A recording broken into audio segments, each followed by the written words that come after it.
ndumiwe.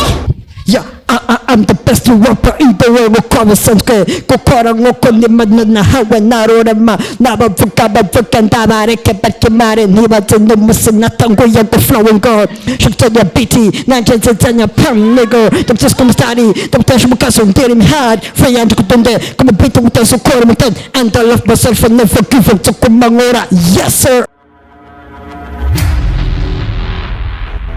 Ahero bakunzi banyishu media mwaramutse cyane muri vanya naho muherereye abari mu burengero mu buseruko ndetse no mu buraruko mwese ndizera ko muguwe neza kandi mumeze neza cyane amahoro y'Imana namwe kwa wa Islamu assalamu alaykum wa rahmatullahi wa barakatuh kuba Kristo Imana ihabwa icubahiro uyu munsi twe twabuze ko matubariza ibintu bitandukanye biriya na biriya bimeze neza gusuma ivyo mwamwibaza reka uno munsi uri kumwe nande n'uyundi mu gafere ngaha nibaze ko benshi muramuzi so bwa mbere mubonye isura si ya mbere amazina sa ya mbere ndetse n'ibindi bizokwama bimeze fresh cyane kuri makuru zanyisho media bari kumwe na Mr Swing cyane Marisi nyuko bisanzwe inyuma ya kamera muri kumwe na Bobo Vanchi no mu cameraman nyene navyo turamoneza muri no miss akora image zigashimwa image z'umuti kandi zifashe neza uyu musore turi kumwe batamuzi reka twibwira uno munsi kuri ngisho media baza gusasa ubwa mbere mu mubonye kari bunyakubaho. Asante bro. Meze neza. Bien kweli. Amakuru y'imisi. Fresh jemeze bien kweli. Zifashe gute? Jemeze bien kweli. Ubatakuza amazina ni ndamuzeye. Kabanza kwanza ndamutsa kwanza yenyishu media. Yeah, hello my people, it's your boy EL9 baby, the gangster rapper, aka the romantic boy, aka the king of trap, aka Mr. Nonstop. Yeah. Stop sana mzee. Arafu uyu ni EL9 nayo yandi ya aka John hafize karamu n'urupapuro sinoshobora kwenda kugira ngo ushobore kugira gute kuyamenya ariko keretse wenyene ubwiwe ayazi kubera iki araye wewe amazina bwo 35 araye wawe urayamenye ni wa musore ari akompanyi mu buryo bwose ameze neza cyane yibereye ngaha akunze cyane muri kino gihugu cy'u Burundi uno munsi haro n'izindi mpano ko ndumva abatari bazi ko abaririmbi ko ari umuririmbyi reka kaducishiriza mu vyumve ivyo urusaku mu bishire pembeni. Yeah, I'm the best rapper in the world. Uko bisanzwe gukora nkuko ndimana nahawe narorama n'abavuga bavuga ndabareke bakimare ntibaze n'umunsi natanguye guflowinga shitanya biti nanje nzanya pam nigga ndabutse kumstari ndabutse mukaso ndiri imihari free and kudonde kumubita utasukora mutan and I love myself and never give up tukumangora. Yes sir. Yeah. Rap muzee. None kubera iki impano nyinshi zikunda kuba zicaye zitari zikoye kuba zo kwicara. Man, I don't know. Yeah. I don't usanga nyine bikora bwabo atamuntu supportinze me akagira ahantu bakananirwa mama acu byumva. Yeah. EL9 uno munsi ndumva ko uri muririmbyi kandi abishoboye kandi ariko avyitoramo neza kuri no nshuro n'uno munsi urakora neza ni ntambamye yahe hari uno munsi atandira maze ko turabona ku mitandao canyo ku marezo soso canyo ku ma YouTube ndetse n'ahandi ikiyongereye ko kubera katabitera mu turiko turabona nk'umuririmbyi numva ashoboye kandi afise tara yiwe yifuza kudu. Bon tucho byacu sinzi ariko nazo ko just ariko nazo ko byose bizogenda neza. Yeah. Nashaka ko umupango w'Imana kuri buri kimwe. Kweli kabisa. Yeah. EL9 ntambamye hari ni yihe kuba uno munsi utari kurakora umuziki nkuko wategerezwa gukora ngo bandi barawukora. Bon je muri misi dokora kandi ibikorwa byinshi. Yeah, fise indirimbo yitwa I'm Humble. Fise indirimbo yitwa I'm Humble. Fise n'indi nanditse 2019 yitwa My Queen.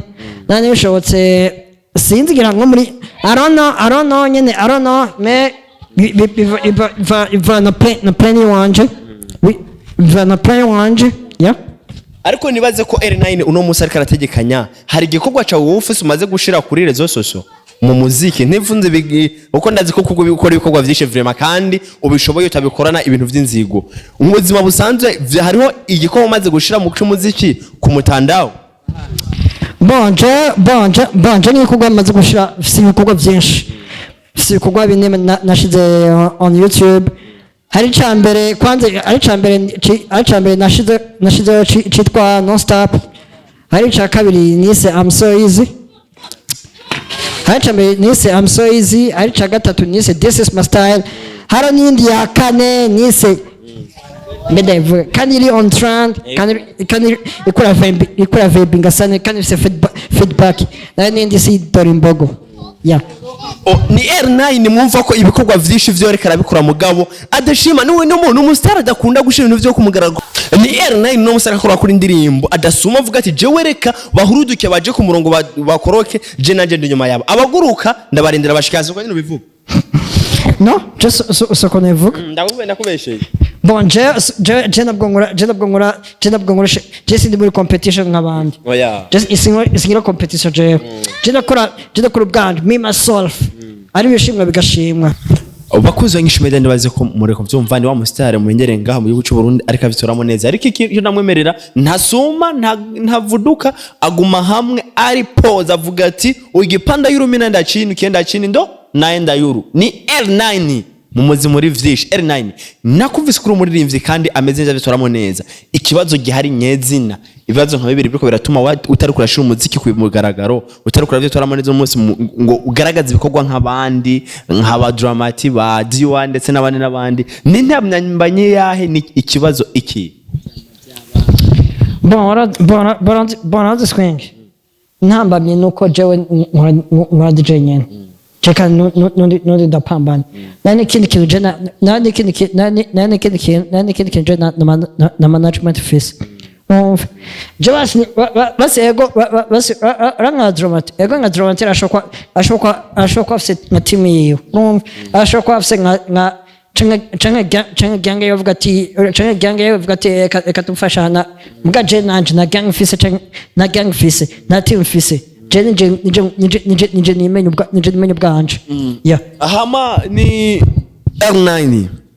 jewe numva ngo nta support ufise nta management ufise mbega ndazi ko bivuze ko kenshi mugona nje kandi abikubaze Kersi canye n'abandi bakobwa bandi bagiye bagusupportinga mu bintu bitebiriya na biriya habaye ikibazo ikihe kubuno munsi mutakivugana nabo ikindi abo bantu bahora bagusupportinga bagufasha babigeme uno munsi ko wabikase ni ku mpamvu iyahe icatumye ubikata abakobwa bon jewe na Kersi ndamwikase Kersi none turavugana Kersi n'ikindi kintu tuvuga betsa n'abandi bose nyine bagiye basupportinga nyene bon turavugana ya none ko mukivugana n'ubu ntiwabwira bakagufasha kugira ngo iyo miziki yawe uje ku mugaragaro bashobore kubona muri bya nyine ibintu ko vraiment numvise ufise ijwi ryiza je ndiko kujyana vyumvise uko abivuga vraiment ndumva habayemo wundi muntu agiramo ashiramo izindi nguvu vyogira agaciro kuvuga ngo aho ubunyegeri buyagira kwigufa sivyo hari umacha avuga ati ubunyegeri bwishi ntibwimba ariko umutwe umwe ikintu wigira kinama no kugira gute usa kenindi support y'umundi muntu ushavuga ati uno muntu we turiko turakora no munsi niwe iraba muri bajya abakobwa bagusupport inzari beshe utore mu uvuga ati jewe rero uyu ndafashe sindekura bon je nabwira coach bajya twage turahora mu biganiro ibikintu bikino ako jesuvuga ko ngo ndafashe naka no jegus ico nabwira coach nuko hagize basi nk'uvuga ati nuko navuga ati basi nk'uvuga ati basi ti EL9 jegira da Jeffrey da tijenda kene ko twakorana jenda kauza ari free ya okay urumva ko EL9 uno munsi ari free wowe mukeneye wese kwakorana ari ngaho EL9 kindi kibazo cyanyuma nico cyo turangirizako EL9 uno munsi ari mu rukundo canye ari single no mbado mu rukundo ti single ikiyongereye ko kandi EL9 yoba afise mu diaspora kazi canye nko kujya barabivuga aba diaspora abakobwa aba diaspora ari hanze bikundira utuntu wana bikunda utuntu nyene turi mu ufise mu diaspora kazi yifuza kurongora no hari niyaboneka ngira niyaboneka abonetse ndasha kuja mugabo yifuza ko umarga ikintu Imana ifashe wifashije kandi Imana ivuga ati panga programa yawe uyishire ku murongo maze uyishira ku murongo jewe n'Imana icizi gacagarara hajya nyene tuvuga ati ibi bintu ko biri ngahareka mfatira hanyene itafari rya mbere nongera kirindi usanga ibintu byagenze neza. Bon tuvyibaze ariko nyene bavuga ati uwimana ati ako uwimana shatse nyene n'ubundi ya mbo bakuze NICSHU Media reka tubashimire cyane kunyuma ya kamera kuko nabo vanchi no kamera muri kavye turamo neza muri no misi kuri micro za NICSHU Media muri kumwe na Mr. NICSHU Marisi niko bisanzwe imbere y'ubwami bwa NICSHU Media twari kumwe na EL9 ni wa muntu mutayobewe ariko arakora ibintu bikagenda neza kina bigashimwa bafirme umuziki numvise awurenze cyane gusumba n'ibindi mwumvise ko ari single na gasore kari akompanya ukuntu kari single rero akaza screen kuda gasore kari akompanya udese tera akompanya gasore usanga gafise nyene kamera katemeze mugo wuzera kari akompanya nako na gasore kaba kameze fresh cyane nyene kameze neza uvuga ati agasore kari akompanya ikintu kirakompanya n'ikintu kiba ari ciza kuvuga kiba kirimo ubwoko bwose meranje yakawa hakuja NICSHU Media ibutepo waje ibuno yakatangweke oya reka tubashimire ko navuga ko tubona agasore kari akompanya kameza fresh wowe ugashaka imijyangiro ugure ntigira yugara n'umunsi wa rimwe ntivyigira bikunda reka tubashimire ko simana mudukurikirana kujya nyene n'ibintu nibijye ko bisanzwe ciao